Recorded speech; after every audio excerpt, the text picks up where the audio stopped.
Somos criaturas musicales de forma innata, desde lo más profundo de nuestra naturaleza. Stefan Kolsch. La música une a las personas y desata emociones en todo el planeta. En este capítulo de Redes, el neurocientífico y profesor de psicología de la música, Stefan Kolsch, de la Freie Universität Berlin, le explicará a Punset qué dice la neurociencia sobre las emociones evocadas por la música. También analizaremos cómo el cine se aprovecha del poder de la música para dirigir a los espectadores, y el cantante Manolo García nos explicará la unión que experimentan los músicos con su público en los conciertos.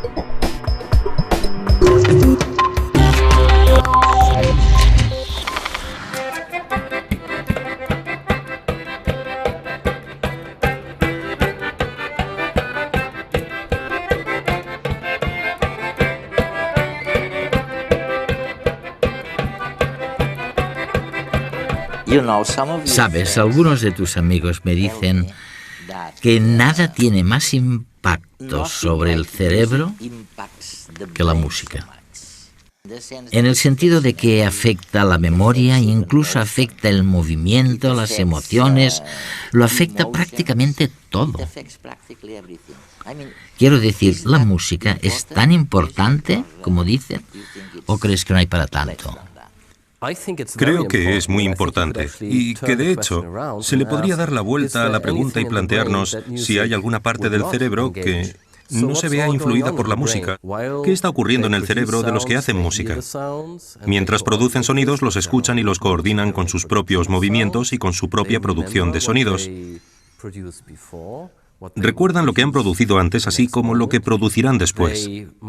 Quizás recuerden la canción, la letra. Se miran, se genera actividad emocional. En general, cuando la gente compone música en común, se lo pasa bien, disfruta estando con los demás, disfruta comunicándose con los otros, y todos esos procesos diferentes hacen que el cerebro humano se comprometa con toda su riqueza y colorido, por decirlo de alguna manera. Este mundo de la música parece tan dirigido por las emociones. Según parece, has llevado a cabo unos experimentos en Camerún. Y lo que intentaste demostrar en aquel experimento fue que la cultura, una cultura concreta, no afectó las emociones inspiradas por la música. Es decir, juntaste un aborigen, un ingeniero muy sofisticado, procedente de dos hemisferios del mundo totalmente distintos, y sin embargo, todos reaccionaron igual. Fue un estudio sobre el reconocimiento de las emociones en la música. Uno de mis estudiantes de doctorado viajó al norte de Camerún e hizo una investigación con personas que nunca habían escuchado música occidental antes. Estas personas fueron capaces de decir: esta pieza suena bastante alegre, esta otra bastante triste, y aquella bastante aterradora. Suponemos que es porque en la tradición musical occidental la música triste imita la prosodia de una voz triste. Tonos bajos que van disminuyendo el timbre, por ejemplo, un tempo que no sea rápido, solo pequeñas variaciones de tono. Parece ser que cuando se codifica en forma de música, aunque nunca hayamos escuchado dicha música antes, somos capaces de reconocer qué emoción expresa la pieza en cuestión.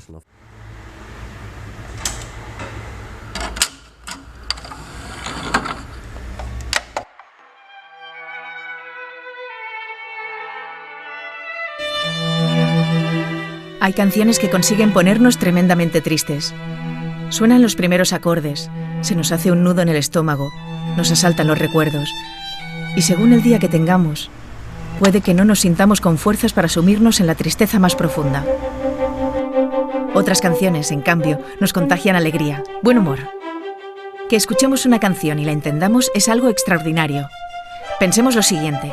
La música es una sucesión de señales acústicas que nuestros oídos recogen y envían al cerebro. Allí se decodifican y se les da significado.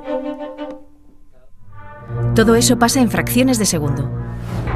Para ello, el cerebro tiene que involucrar a las emociones, unas de las encargadas más importantes de convertir el sonido en algo comprensible.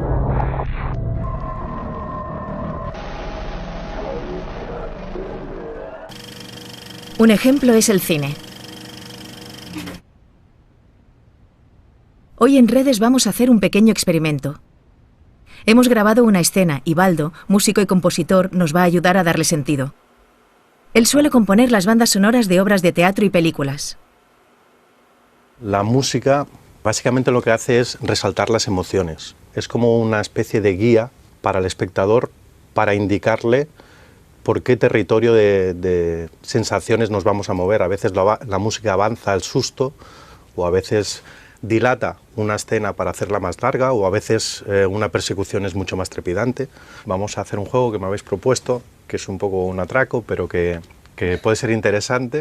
Voy a musicar a tiempo real, en directo, una película. Vamos a jugar llevándola a territorios completamente distintos. Vamos a hacer creer al espectador que hay dos personajes que se tienen miedo, o al menos uno le tiene miedo al otro, o vamos a hacer que estos dos personajes, vamos a hacer con la música, que se cree un clima romántico y que puede ser que se lleguen a enamorar.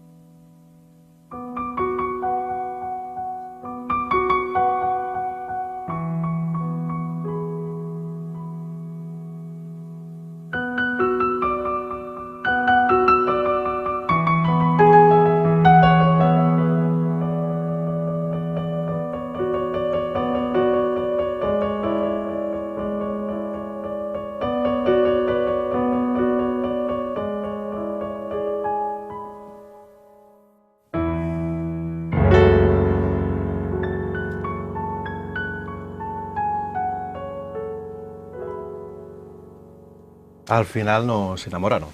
Vamos a coger la misma escena y a darle otro matiz completamente distinto. En este caso vamos a crear una tensión entre los dos personajes y nos serviremos de notas disonantes, de sonidos que no nos suenan amables al oído.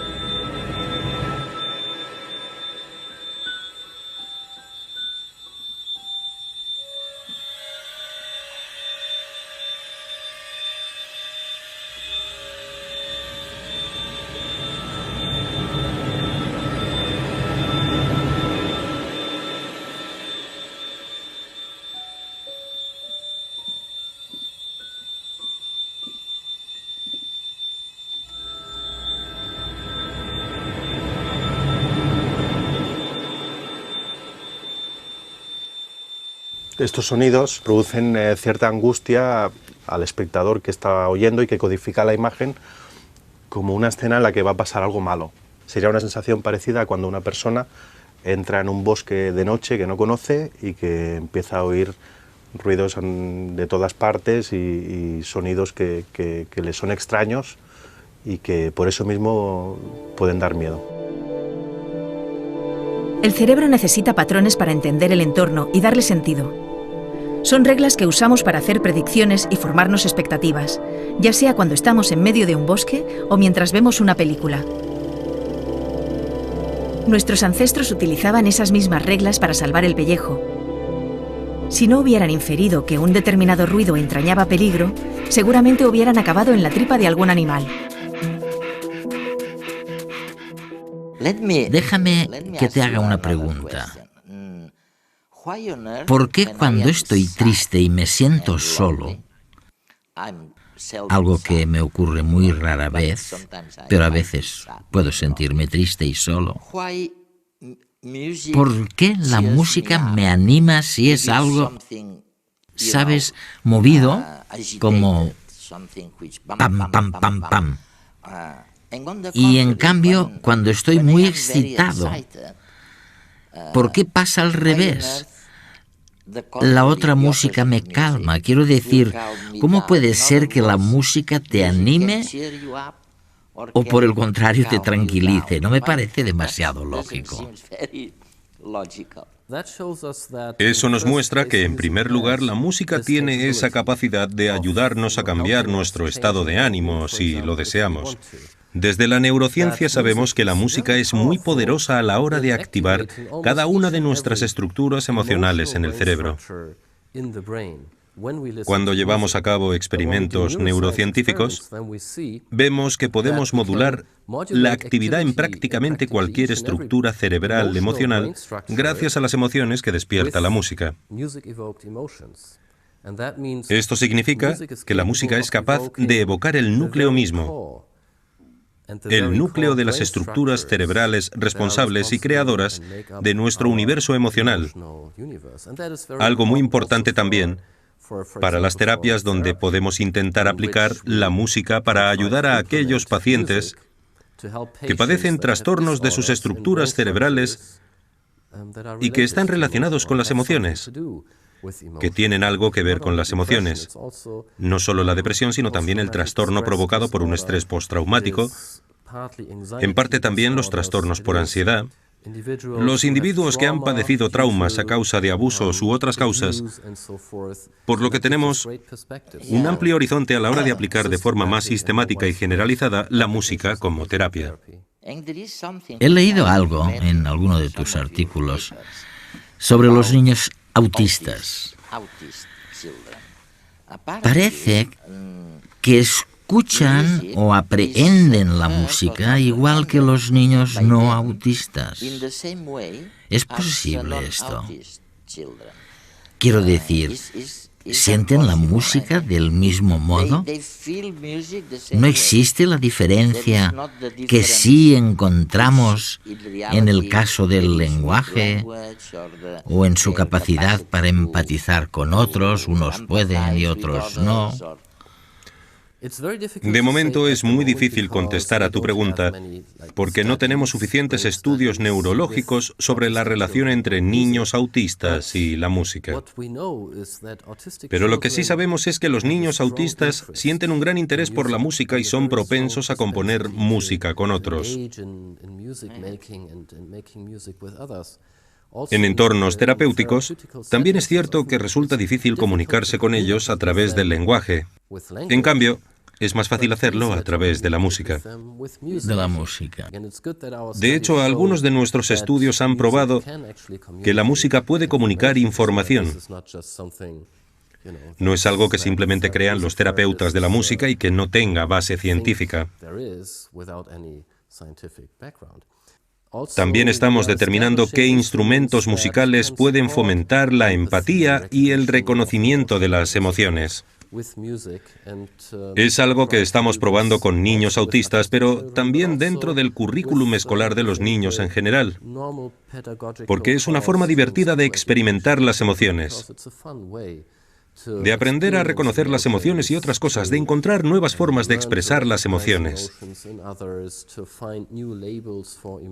de ampliar el vocabulario referente a las emociones. Lo realmente fascinante es esa cohesión social que tú señalas en la música. No es tanto una cuestión individual, como cree mucha gente, sino que el impacto es social y une a unas personas con otras. Es algo tremendamente social la música. ¿Es cierto? Sí, y no solo es cierto, sino que creo que es una de las cosas especiales que tiene la música. Uno de los grandes poderes de la música. La música despierta en nosotros todas esas funciones sociales cuando la hacemos juntos. Como humanos, somos una especie social y no podríamos haber sobrevivido a lo largo de la evolución sin cooperar ni comunicarnos si no hubiésemos manifestado un comportamiento social con otros individuos. Mientras hacemos música, volvemos a vivir todas esas experiencias y ponemos en marcha todas esas funciones sociales. Es decir, averiguamos qué quiere el otro, o qué intenta, o qué desea, o qué cree, sin que nos lo diga explícitamente. Hay experiencias emocionales en las que después de hacer música juntos, todos nos sentimos felices, mientras antes, en cambio, quizás estábamos enfadados. Y el resultado de todo ello es esa especie de cohesión social. Nos gustamos más que antes, estamos más unidos que antes, confiamos más los unos en los otros, pensamos que el otro nos ayudará cuando nos sintamos solos o tengamos un problema. ¿Podríamos decir que si habláramos menos y escucháramos más música, habría más altruismo en la sociedad? Creo que deberíamos hacer ambas cosas. Si bien es cierto que existen algunas sociedades donde, si dos personas están enemistadas y acuden a los tribunales, no es un tribunal real porque no tienen la organización social que tenemos nosotros, se espera de ellos que canten. No pueden pelearse. Bueno, pueden exponer el motivo del enfrentamiento, pero tienen que cantar el motivo de la pelea. Así es, resulta increíble, ¿no? Porque la gente no puede mentir con la misma facilidad cuando canta y se enfrentan unos a otros de una manera mucho más cooperativa. De un modo que tiene mucho más sentido que cuando simplemente nos gritamos. Hay sociedades sin escritura, pero ninguna sin música. Las melodías nos unen, nos hacen compartir estados de ánimo, forjan lazos sociales y fomentan la cooperación. En algunas culturas incluso se usan como forma de rebajar tensiones y para solucionar diferencias entre personas. Se ha visto que al escuchar música se activan las áreas del cerebro que se encargan de la imitación y la empatía. Son las zonas donde están las neuronas espejo, que actúan reflejando las acciones e intenciones de los otros como si fueran propias.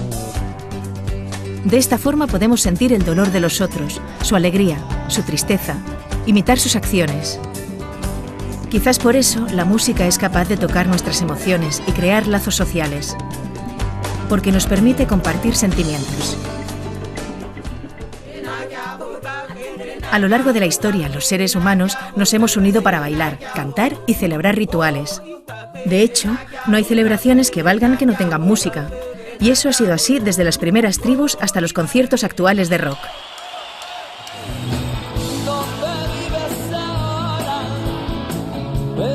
Manolo García, músico y compositor, lleva 3 décadas sobre los escenarios.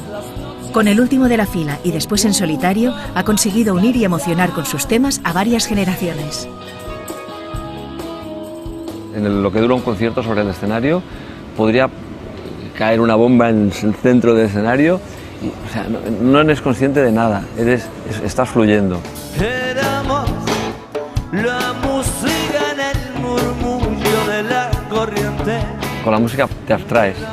Bueno, pues todo el mundo en los conciertos yo lo noto, en ese compartir, en esa misa, en esa comunión público-artista o músico, que es un viaje de ida y vuelta, es un toma daca, es lo mismo, conseguimos una temporalidad, hay momentos de emoción, hay momentos de tener que parar, es decir, cantad vosotros porque durante 2 segundos no puedo cantar, o medio minuto. No hay nada más, que no hay nada más. El escenario lo que provoca es una euforia máxima, porque ves a la gente contenta y eso es una felicidad, ves que tus canciones provocan una situación de alegría. Para mí es estupendo, es un efecto benéfico, ¿no? Tú sales y tienes ganas de ese abrazo imaginario, ¿no? Estamos todos abrazándonos, quizás suena un poco tonto, pero es como esa necesidad bueno, somos piña, somos tribu, somos un poco ancestral, ¿no?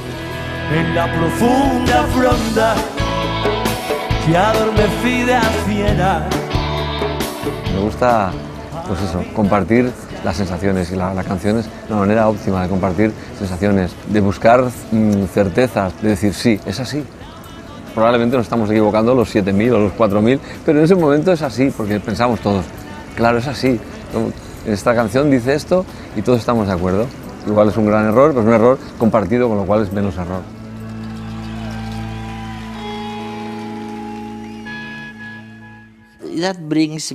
Esto me lleva a una pregunta muy importante, para la que imagino que aún no tienes una respuesta definitiva. Me gustaría saber si se trata de una capacidad innata o si es algo que adquirimos, quiero decir, la capacidad de entender la música. Hay un famoso experimento, algunos miembros de tu equipo participaron en él también, que muestra cómo los bebés de solo 3 días pueden reaccionar a la música. Así que realmente, si alguien que tiene solo 3 días puede reaccionar a la música, probablemente estamos hablando de algo que es innato, ¿no?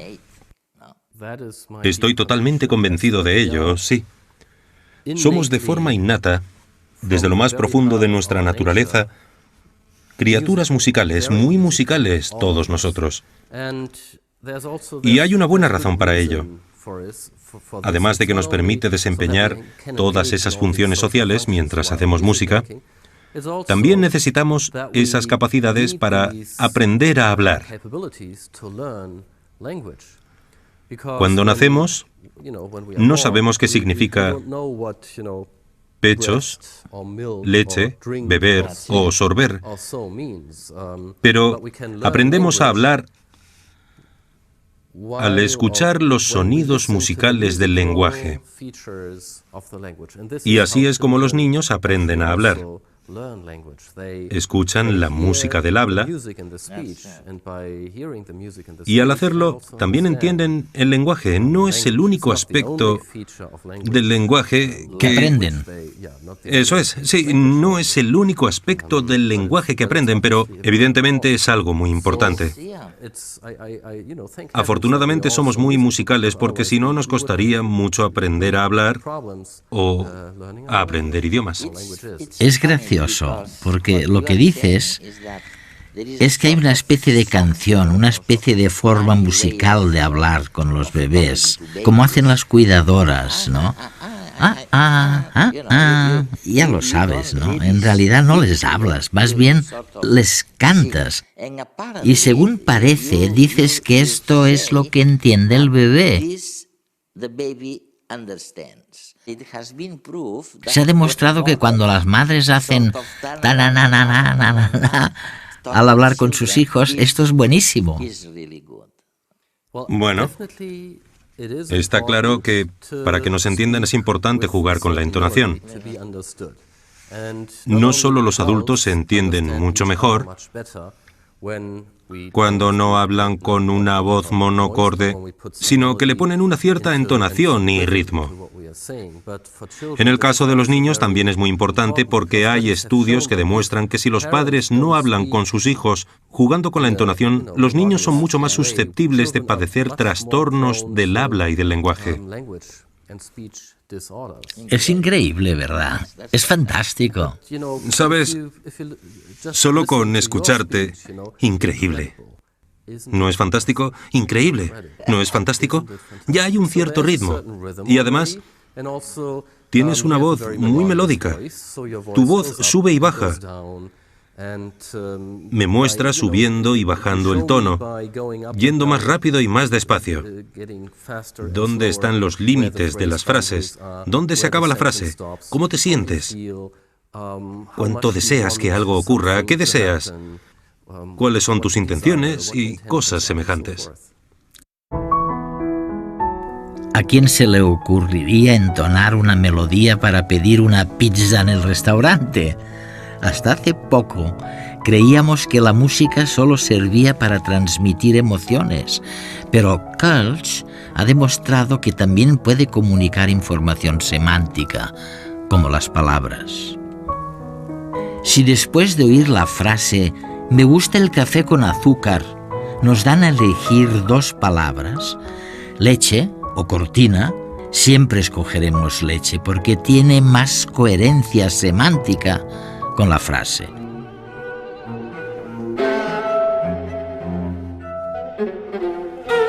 Esa coherencia desata una reacción en el cerebro que se puede medir y que sucede también al escuchar música. Por eso, después de escuchar el terceto de cuerdas de Schoenberg, todo el mundo elige la palabra aguja. Resulta que Schoenberg había dicho que esa música era una descripción de las punzadas que había sentido durante un infarto. A menudo cuando hablamos de emociones, utilizamos palabras para referirnos a algo que sentimos en nuestro cuerpo. Wittgenstein lo denominó Empfindung, sensación en castellano. Ahora bien, cuando utilizo una palabra para referirme a una sensación de mi cuerpo, y tú utilizas la misma palabra, ¿cómo puedo estar seguro de que nos estamos refiriendo a lo mismo? Dado que no existe una correspondencia